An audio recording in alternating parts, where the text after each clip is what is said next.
လန်းစဉ်ပြောပြခြင်းသာထွက်ရလန်းကိုပေါက်အောင်ကျင့်ကြသူခမညာ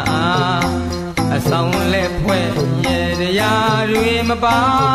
အစည်းတွေလည်းမပါဘူးခမညာအာယုံပြုလို့ထင်သာမြင်သာအာယုံခံနဲ့ပညာတွေလည်းမပါယုံထားနှံခွာအကြအမြင်ဆိုတာအပယ်လေးဘုံရွာမကင်းသေးပါလွတ်လန်းကိုရှာအကျင့်ကိုမှန်စွာဓာတ်စီနှံခွာဆရာများကိုရှောင်ရှားကြပါဆရာကိုသာအယူစားမမောင်းရှာဆရာတင်နာဉာဏ်နဲ့တွေးခေါ်ပါအနိစ္စနဲ့ဒုက္ခလွတ်ကြောင်းရှာဝိပဿနာရှုမှတ်ခါကျင့်ကြပါဖြစ်ပြယုံနာမြင်မှ